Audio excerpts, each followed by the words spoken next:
Well, we are less than 1 week away from the Wisconsin primaries, and it's an all-out battle among the candidates.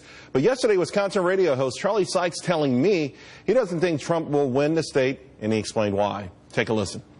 In Wisconsin, we actually take conservative principles seriously. We have pretty well-honed BS meters. I mean, this is a state that has seen a lot of conservative reform, a lot of conservative victories. And in Wisconsin, I think one of the differences is not just our culture of civility, but the fact that we take these ideas seriously. We know what it takes to actually accomplish them. And Donald Trump, I just don't think of the term nuanced in terms of Donald Trump. I think he's a bad mix for Wisconsin.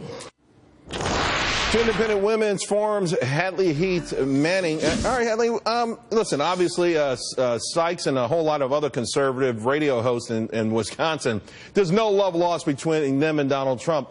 And we know that Scott Walker fought a lot of battles there, but Wisconsin's also the state that a lot of people believe homo-progressivism and unionism in the United States, too. And this is an open primary. A lot of those folks can change can sort of change the outcome of the GOP primary. That's right, and all those factors you just mentioned will play an important role. We're seeing a very tight race, according to polling. The Real Clear Politics average over the past month puts Trump and Cruz neck and neck at about 32 or 33%, with Kasich having about 23% of the vote in Wisconsin. This is not the first time the nation has turned our eyes on the Badger State for a political battle, but of course this primary is very important for a couple of reasons. First of all, if Cruz manages a solid win in Wisconsin, that would really force Trump to get a lot of those, or in fact all of the remaining winner-take-all states if he wanted to reach the total to avoid a contested convention. And also because the Badger State represents some of those battles between conservatives and people who are not so conservative. And so what we're seeing now is many of the state's elected GOP representatives endorsing Ted Cruz, coalescing behind Ted Cruz. And this will be the first primary battle where those establishment Republicans have really started to throw their support behind Cruz. Yeah, and you know, I find interesting, you know, for the most part, almost every state that I've looked at, there's one category that's worked for Ted Cruz, and that's the people who call themselves very conservative. But that pool seems to be getting smaller and smaller with respect to the overall GOP. Maybe there's a big shift coming where conservatism just doesn't count as much as it used to within the party.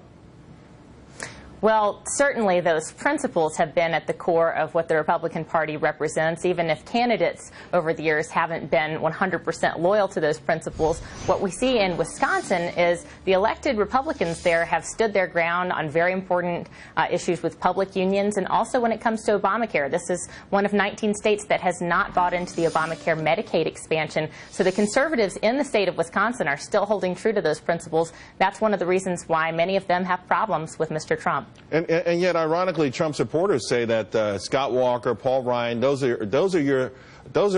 are your proxies for rhinos or establishment. But you're saying maybe the story's all wrong, that these guys aren't rhinos, that they're not establishment, that they are dyed-in-the-wool conservatives.